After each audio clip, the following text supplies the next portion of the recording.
tefillah, about prayer, and I tried to set out the groundwork of how prayer works in general, that the real essence of prayer is petition, asking Kodesh Baruch Hu for what we need, and the goal is to at least graduate to needing what we can use to serve Him. And if we do so, then the Kodesh Baruch Hu finds us worthy of responding to and investing in. And that's why prayer has the ability to be answered and be itself the source of the outcome of receiving what the Kodesh Baruch Hu gives. Today I would like to start analyzing the words of prayer. The Shemona Esrei has about 450 words, depending upon which nusach you use.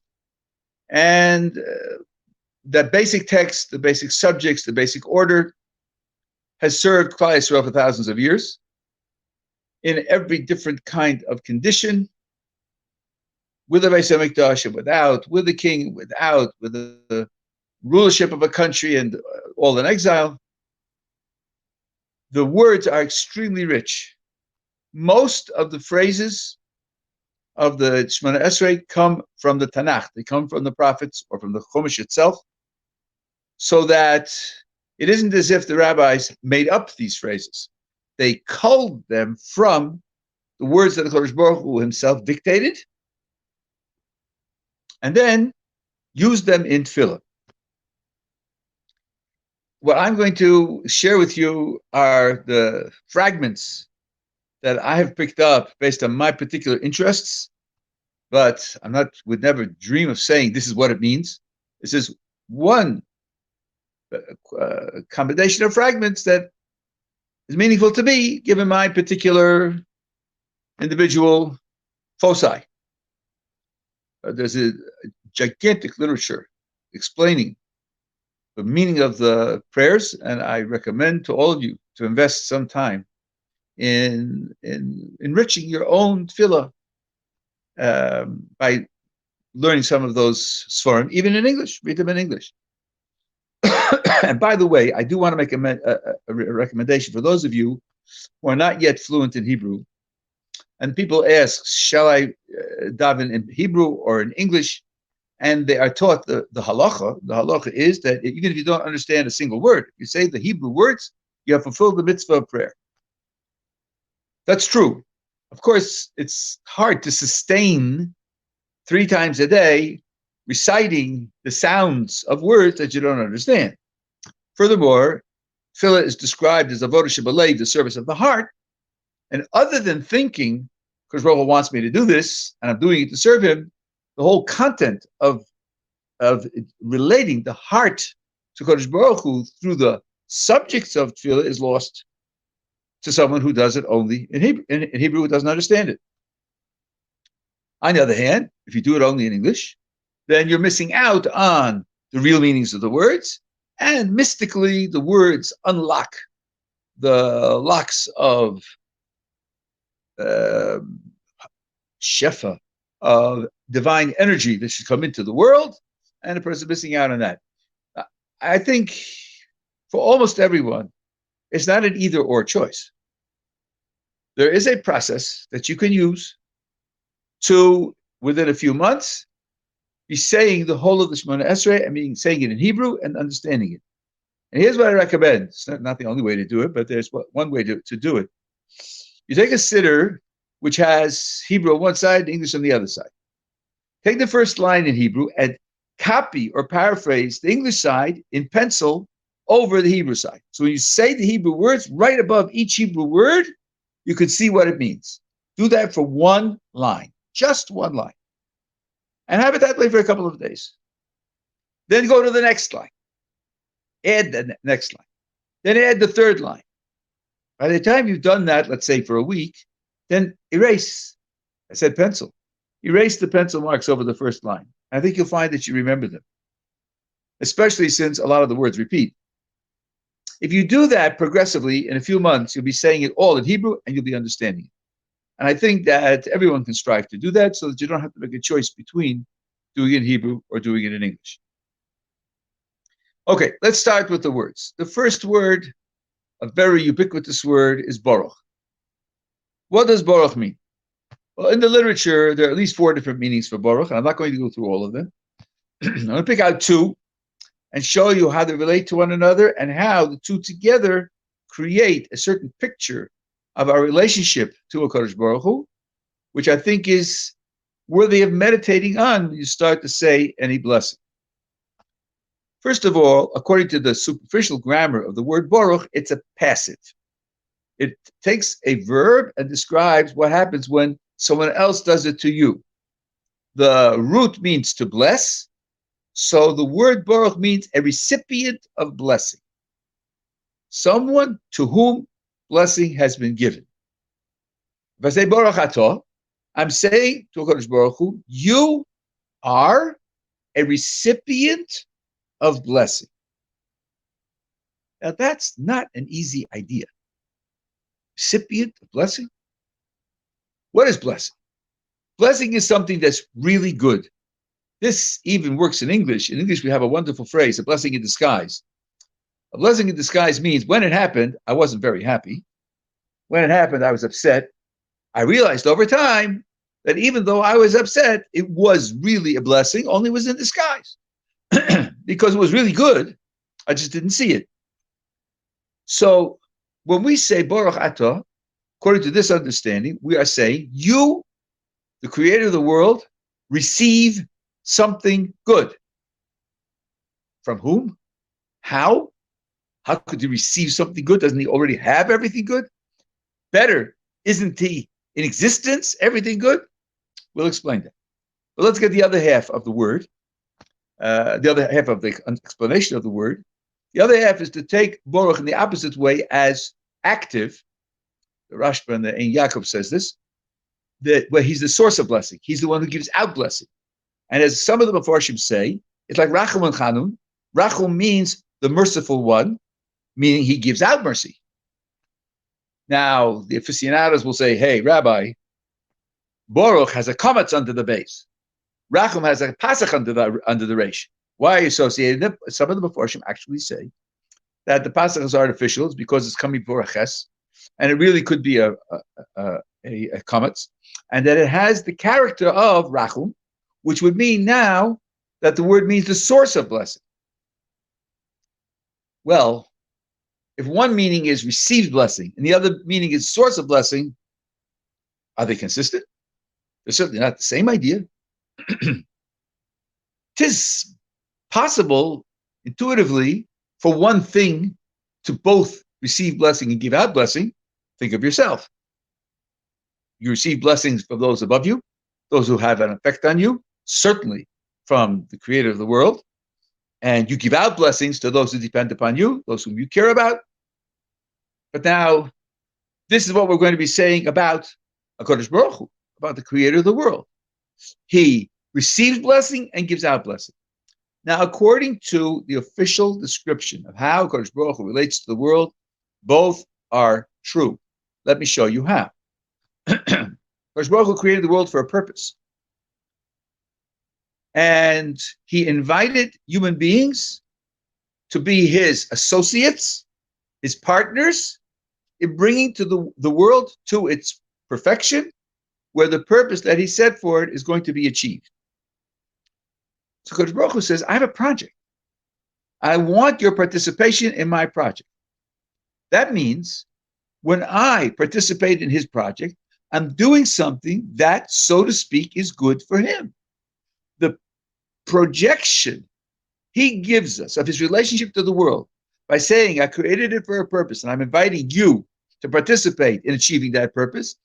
The meaning of that projection is, when you participate in it, you're doing something that's good for him. Now, what is the project?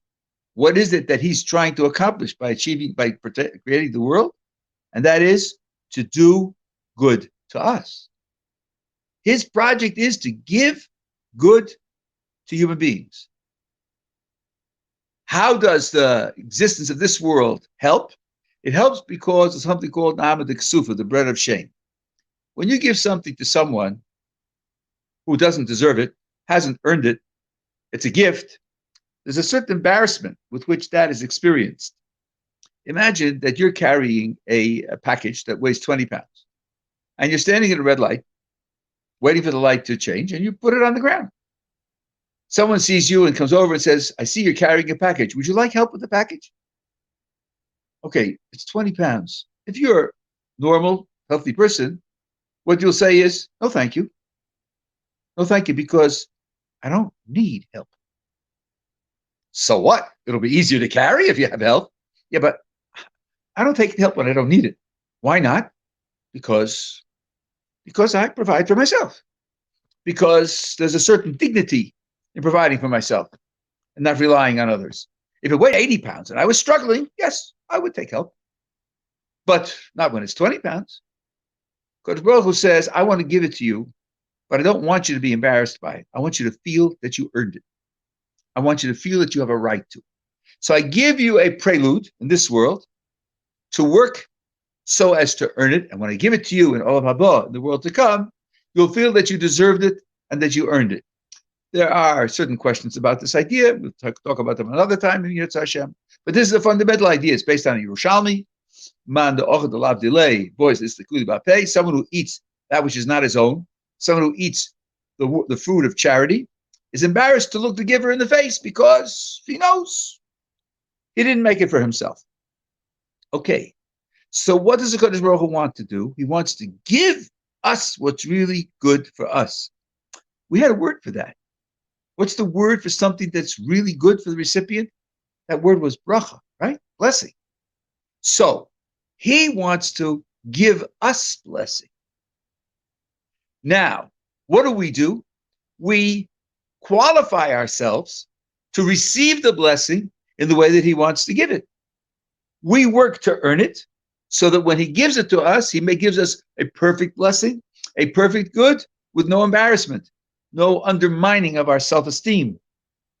So the blessing we're giving him is the conditions under which he can give us the blessing he wants to give us. That means that our relationship with the Kodesh Baruch Hu is a relationship of mutual blessing.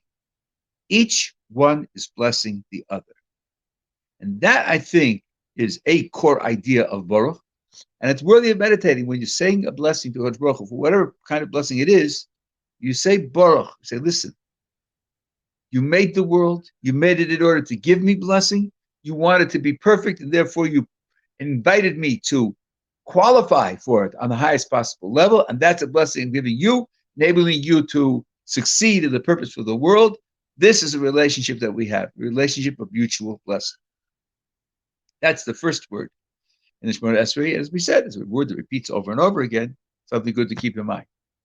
By the way, if you take 450 words and you compare it to what the Mishnah says, the Hasidim Rishonim, who used to daven for an hour, multiply the hour into seconds and divide it by 450, and you see that each word for them got about 7 seconds. 7 seconds per word. Well, what I just told you took more than 5 minutes to explain. So it wouldn't be boring to think that through for 7 seconds when you said the word Baruch. That's the first word. The second word, some commentators say, is the hardest of all the words in the Shemona Esrei to say. It's the word atah. Atah means you. The word you is only used to describe someone who's present. You can't use you to describe someone who's absent. When you say atah, you have to feel in the direct presence of a Kodesh Baruch Hu. If you look in the Shulchan Aruch, where it describes the laws of prayer, how a person is supposed to experience prayer, it reads almost like a classical meditative experience, like meditation.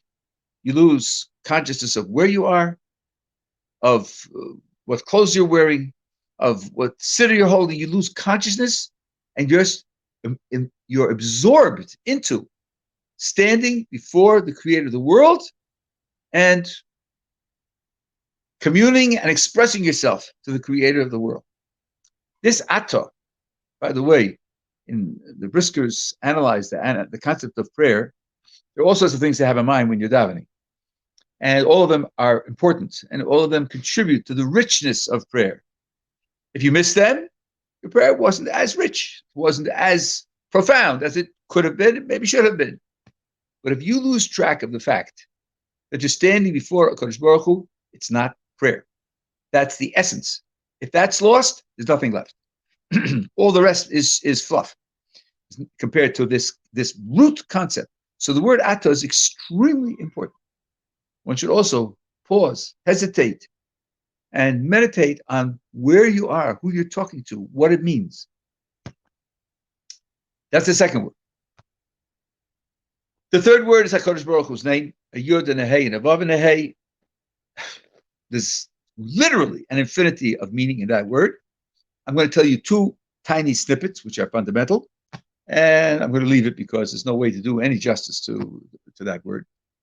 One is, the Ramban says that it's the shorish, the basis of the word is hoveh, which means to be. It describes HaKadosh Baruch Hu as the source of all existence, which means that you think of HaKadosh Baruch Hu as your creator. And the moral characteristic, so to speak, that the oral tradition associates with that name is rachamim, mercy. So when you say the name, what you're saying is, what you can have in mind as a sliver is, I'm confronting the creator of the world who creates with mercy. Now, mercy, it's a very specific concept. I first heard this on a tape. If you don't know what a tape is, you get out a history book and you can read about communications from 100 years ago. On a tape from Dovid who was the mashgiach in Baltimore before I got there. And he said something very profound. Mercy means not doing justice.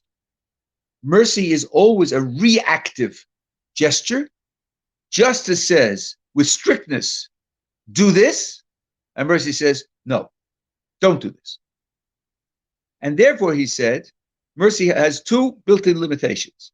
Number one, mercy needs a reason. Because justice is also a moral characteristic and a divine characteristic. But Baruch Hu does express justice, not the top of the ladder of authority, but it's there, it's genuine. If mercy is going to say to justice, don't do it, it has to have a reason, because it's opposing a genuine divine principle. And second of all, for the same reason, mercy has limits, because it's got to be a compromise with something else, which Kodesh Baruch Hu holds to be important. Unlike chesed, which is loving kindness is an original principle. Loving kindness isn't a response to anything else. That's why Kodesh Baruch Hu can create the world out of loving kindness, which isn't a response to anything, because there's nothing there. No one earned his existence, his right to exist. For the aficionados, I'm leaving out the B'nai Yissaschar. Otherwise, if you don't know what that means, they didn't lose anything this year. So, the idea of mercy is that even though justice, which is a divine characteristic, would dictate a certain outcome, because Baruch Hu says, I'm not doing it. Now, why not? Because mercy says not to. So what is mercy expressing? Imagine a Jew whose record is not perfect, and whom the characteristic of justice says, look, he failed here, he failed here, he failed here. He deserves a certain type of negative interaction. Mercy says no. What's the spirit of mercy? The spirit of mercy is the Kodesh Baruch Hu is saying, I don't want this Jew to fail. I don't want this Jew to be lost. I don't want this Jew to suffer. Meaning, it's the commitment to each individual that's expressed in mercy. Loving kindness can be a policy for setting up an ideal world. Mercy goes down to each individual and says, whatever else is going on, I'm committed that this individual shouldn't be lost. This individual shouldn't suffer. So when you say the word, the Yud Kei Vav Kei, say the name of HaKadosh Baruch Hu, what you think is not just that he's the creator of the whole world, but he's my creator. And he's creating me with mercy because he wants me to succeed. He wants to give me another chance. He wants to give me more resources. And that is a key to the relationship that we have with the Kadosh Baruch Hu. It's a little bit like what the Kotzker Rebbe said. When a person says Shema, and he's concentrating, and if he does it the way the Shulchan Aruch says, he's doing it with sweat and tense muscles, and he's saying it out loud. And he's supposed to have in mind that God runs the world. He rules the world. The world, north, east, south, west, above and below. Kotzker said, sure, north, east, south, west, above and below. You just left out one thing, yourself. North, east, that's fine. There's other things, things that are different from me. No. Don't leave yourself out. Put yourself in. The same thing is true here. With the four-letter name, the mercy of the creation applies to you as an individual, because Baruch Hu has you in mind. He wants you to succeed, even with failures. Sheva yipol tzadik v'kam. The righteous person falls 7 times and gets up, and he's still called righteous. He didn't lose the title tzaddik because he's not beaten. He's not given up. Like the rest of us say, Yush is absolutely forbidden to give up, to be in despair.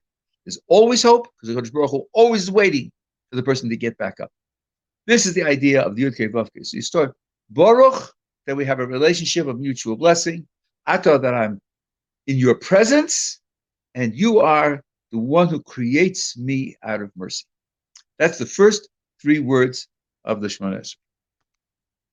Then we have our God and the God of our ancestors. Well, it's out of chronological order. So why is that? Now, a person with some education will say, listen, Rabbi, it's an explicit verse in the Torah. We say it every morning. This is my God, and I will glorify him, God of my father, and I will exalt him. So it puts me first, my God, before the God of my father. That's true. That's true. There is an explicit verse that says that. But of course, when you get a little deeper into learning, you won't accept that as an answer because you want to know why it's that order in the verse also. It's still out of order. And I think there's a very profound idea here, both in the verse and in the prayers that copy that order. Let me give you a parable to explain the idea. In medieval times, there were serfs. A serf was a semi-slave of a lord, little l. The lord owned the land. The serf worked the land. He gave a certain percentage of the crop to the lord. In exchange, the lord provided protection from roving bands of robbers, marauders who would steal your crop and sometimes kill you. The lord had his own army, private army, and he protected you, and you made a deal with him. Some of the lords were tyrants, bitter, took advantage, and some were not. Some had a deal with the serfs, and they lived up to their part of the deal, and everybody benefited from it. Now let's imagine George, who's a private farmer, independent, a free man, but he's suffering from the robbers. So he goes to the local lord, and he says, look, I can't manage on my own. I know that you have an arrangement with your serfs. Tell me what the arrangement is. And if it's reasonable, I'll voluntarily pledge myself to be your serf. So the Lord explains it to him, and he agrees, and becomes the serf of this Lord. Now, the law is that the children are also serfs. Automatically, they don't get to choose. So George's children grow up, and they also become serfs working the land. George's son grows up, reaches the age of 22, 23. He looks around at the world, he looks around at the options, and thinks to himself, my father made a good decision. I think that if I were free and suffering from the robbers, I would have done exactly what he did. And you know what? I want to express this feeling to the Lord. I want to tell him that I'm not just serving him because my father served him and the law says because I'm born to my father, I'm born as a serf. No, I want him to understand that I believe in him, I appreciate the relationship that I have with him, and that even if I were in my father's condition and I was a free man, I would have done exactly what my father did. This is what the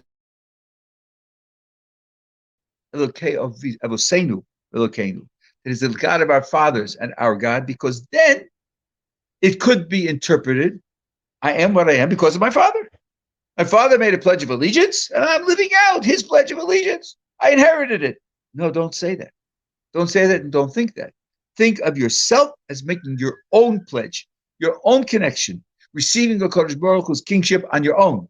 Yes, you will use the experience of your ancestors. They give you the palette of colors out of which you will paint your own picture.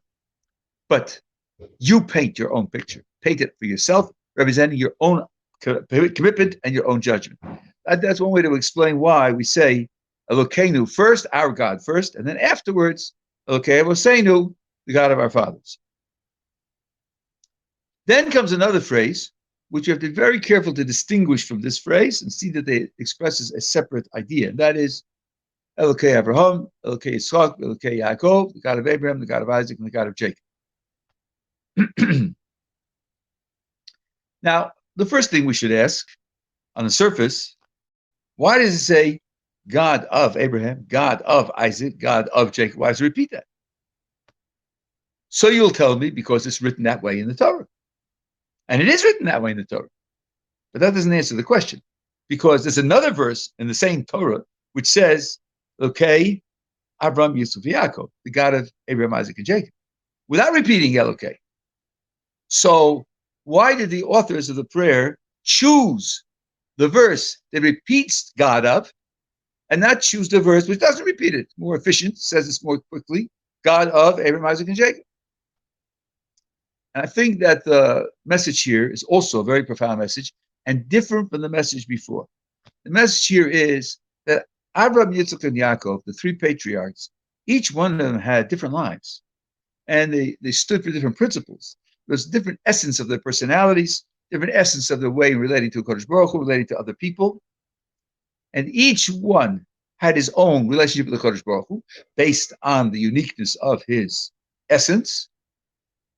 And that stands as a template that there are no repeats. There are no duplicates. Every Jew has his own character, his own personality, his own strengths, his own weaknesses, his own proclivities, nitiyot in Hebrew, what he naturally gravitates to and is attracted to. And each one, therefore, has a different relationship with the Kodesh Baruch Hu, which means, in a very profound sense, you don't live your life looking over your shoulder. Yes, you can look to people to inspire you. You look to people to show you options, priorities, possibilities, but you don't copy. What you do is you use what they inspire in you. They use the possibilities that they portray for you to build your own identity. And don't be fooled by the old, I would say, the New York Times critique, which makes it totally incompetent. They're all dressed the same way. They all say the same prayers. So they're all robots, and they're all imitations of one another. That's not true at all. Soldiers in the army may wear all the same uniforms, but one is in communications, and one is in intelligence, and one is in artillery, and one works in a submarine. The fact that you wear the same uniform doesn't mean that you're the same people. And indeed, if you're worried about the sameness of the uniform, aren't you looking at the most superficial aspect of life? Would you want anyone to judge you, your character, your goals, your priorities by your clothes? So certainly the uniformity of clothes and the uniformity of let's say, the text of prayer, well, Havdol, Elef Havdolas, to distinguish between the holy and the profane, you have different actors who read the same script in very different ways. It's the same words, but it's not the same communication. It's not the same meaning. Same thing is certainly true with music. Same thing is certainly true with football, a pass play, a running play, an end run, but different athletes do it with a different style and with a different effect. So the essence of the person is going to be unique. And this is what it means when it says, God of Abraham, God of Isaac, God of Jacob. Each one had his own essence and therefore his own relationship with the Kodesh Baruch Hu. And this applies to us as well. Each one of us is unique and has to construct his own relationship. Now let's briefly contrast this idea with the previous idea because I don't want them to be confused. This idea is the content of the relationship. The previous idea was who's establishing the relationship? Am I inheriting the fact that I'm related from my ancestors, or am I relating on the basis of my own judgment, my own commitment? That was the previous idea. That was the essence of the commitment, and this is the content of the commitment. That's what this idea stands for. Then comes a Kale, which I'll come back to, Amir Hashem, the God, so to speak. Godol Gibor V'Onora. Literally, in the simplest translation, Godol means big, Gibor means strong, and Nora means awesome. These are code words. They appear throughout the Tanakh. They appear throughout the Talmud and the Midrash. They appear throughout Jewish mysticism. And the meaning of them is roughly this. Godol, big, means loving kindness. Loving kindness. Gibor, strong, mighty, means the ability to control oneself.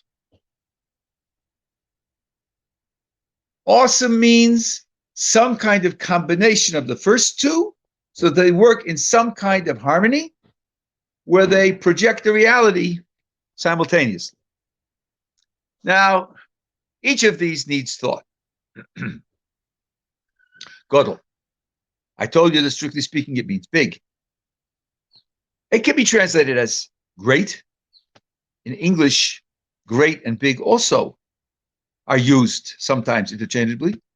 The outer garment that you wear used to be called a greatcoat because it was the biggest piece of clothing that you wore. Great sometimes means having a lot of. A great football player has a lot of football talent. A great scholar is someone who has a lot of information, a lot of understanding. So the greatness expresses itself in a lot of. What would it mean to describe a Kodesh Baruch Hu as big or a lot? Let's push the question. Big and a lot are comparative terms. A big ant is quite different from a big elephant. A lot of money in Somalia is very different from a lot of money in New York. So you have here a concept that's relative. It's relative in the category that it's to the category it's applying to, and relative to the amounts that are natural. Why would I want to describe a Kodesh Baruch Hu with a concept that's relative? Well, maybe that concept could be explained in a way that isn't relative. We made it to something that's absolute, objective and absolute. Let's think of numbers.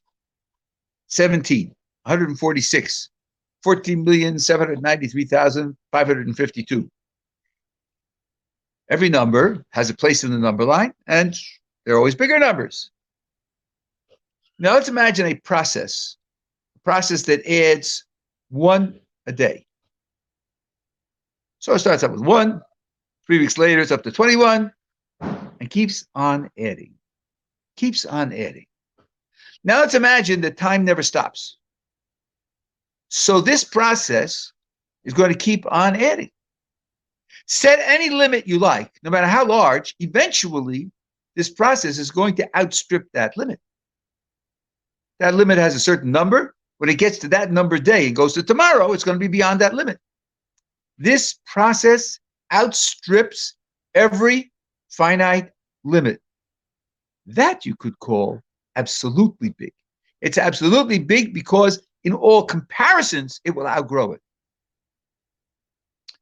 Well, is there anything about a Kodesh Baruch Hu that we could describe as absolutely big in this sense? The answer is yes. The answer is his chesed, because his chesed is eternal, because the soul is going to live forever. And in Olam Haba, in the world to come, there's an endless stream of accumulating chesed that the soul absorbs. At any time, there's only a finite amount. But set any limit you like, eventually the soul, the chesed, the kindness of the Kodesh Baruch Hu gives to the soul will pass that limit. And that's a way in which you could describe a Kodesh Baruch Hu as big, a lot, a multiplicity in an absolute sense. And maybe that's part of why the word gadol in Hebrew connotes the midah, the characteristic of loving kindness, because the loving kindness outstrips any possible limit. That's the ultimate character with which a Kodesh Baruch Hu created the world. That's the character out of which a Kodesh Baruch Hu operates. Olam chesed yiboneh. Everything else the Kodesh Baruch Hu does is an application of chesed. The whole of the Derech Hashem, by Lutzato, the way of God, is an exposition of this idea, as are many, many other svarim, especially in Kabbalah. Okay, that's loving kindness. Now, what about Gibor? Very interesting. As I'll say, Ezehu Gibor, who is mighty? One who conquers his own spirit. To say you conquer your own spirit is to picture yourself as divided. A thing can't conquer itself.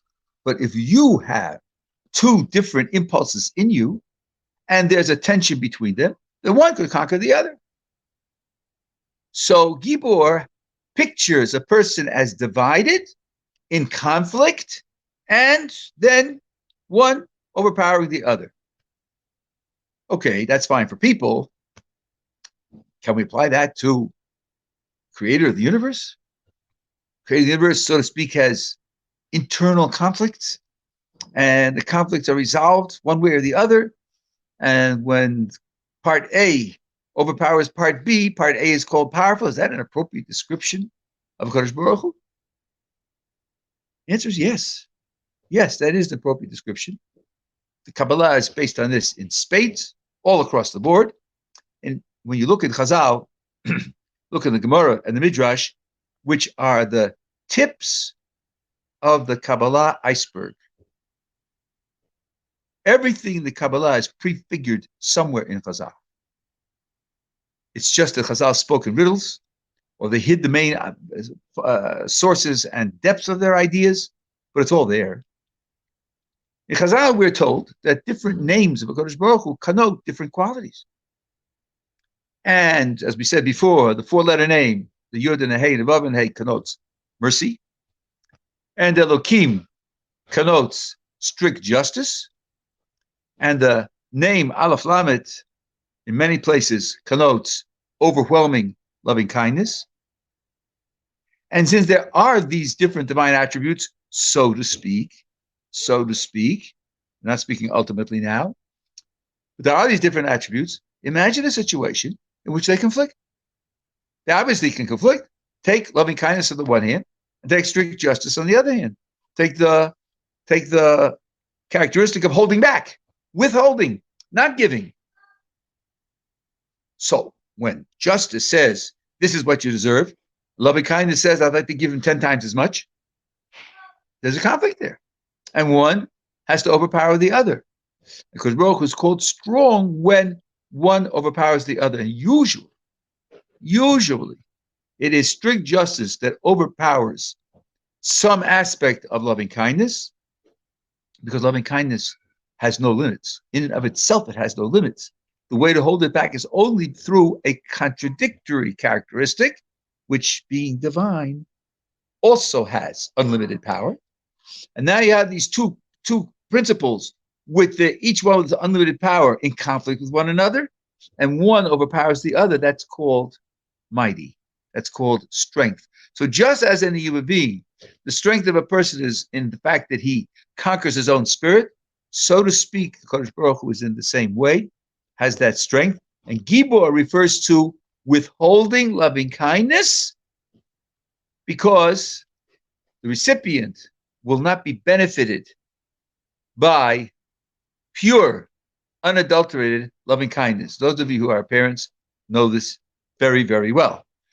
The kids don't believe it, but it is true that to punish your children hurts. It hurts. The parent doesn't want to do that. Indeed, many, many parents fail and suffer because they can't give the children the strictness that they need. So the the holding back of loving kindness is not easy. If you love the person and you want to give to the person, you have to stop yourself from giving to conquer your own spirit for the sake of the good of the person whom you're related to. This is the idea of gibor, the second divine characteristic. And the third is nora, which is translated as awesome. It has a number of associated qualities. Tiferes, emes, for those who know. It's a very complicated idea. This is a very complicated idea. I struggled with this idea for many years. How do you make a combination out of loving kindness and strength, explained as I did, and make some cooperation between them? I tried every analogy that I could think of. I tried philosophy, I tried math, I tried science. Nothing did the job. Until our oldest son said to me, Abba, the reason you're not succeeding is you're taking a Torah idea and tried to explain it with math, and philosophy, and science, but those are foreign categories. In order to explain this idea, you need a Jewish model, not an external model. So I said, that makes sense. Thank you for telling me. Have you got a suggestion? He said, yes. In the Kabbalah, there's a concept of or and kli, a light and a vessel. And roughly, now to boil down about 1 trillion into 6, roughly the idea is this. Or, light, is something which has a certain commitment to loving kindness. And it spreads, light spreads. Light, without anything stopping it, will spread, according to physics, to fill the universe. But then you have opaque vessels. If you put the light inside an opaque vessel, then the light will shine to the walls of the vessel and not further. The opaque vessel can contain the light. And then let's say it's translucent. So if it's translucent, it will let through some of the light, but not all of the light. It functions as a filter. So here, the idea is that if the unadulterated light is too much for the recipient, you set up a filter which lets through only that much light that will benefit the recipient, not more. And now the or and the kli, the light and the filter, are really working as partners in an enterprise which benefits both of them. The benefit to the light is that the light can now extend to the recipient and do good to the recipient. Without the filter, the light would destroy the recipient. With the filter, it can extend and benefit, which is what the light wants to do. So the filter is helping the light. On the other hand, a filter with no light sits on the shelf. It doesn't do anything. It has no function whatsoever. You take that filter and put it in front of the light, and therefore it tones down the light and makes it possible for the recipient to receive it. The filter is operating on behalf of the light. The light is much higher than the filter. So the filter is now taken on a role in the world, which is much higher than its own identity. That's why the filter and the light benefit each other. Their combination is what enables the light to receive, to relate to the lower level. This expresses an idea in the Kabbalah, which many talk about, and that is that all revealing is based on hiding. All revealing is based on hiding, because if something higher wants to reveal itself to something lower, some portion has to be hidden. If that portion isn't hidden, it can't reveal itself without destroying the lower. So the hiding is for the sake of the revealing. Now you may understand a little depth in the famous phrase in Chazal, Yirida l'tzorech aliyah, that something goes down in order to go up. The intensity of the light goes down in order to apply itself to something which needs it and raise it up. At any rate, this is the idea of these three characteristics, and the three of them are three divine characteristics with which the world is run.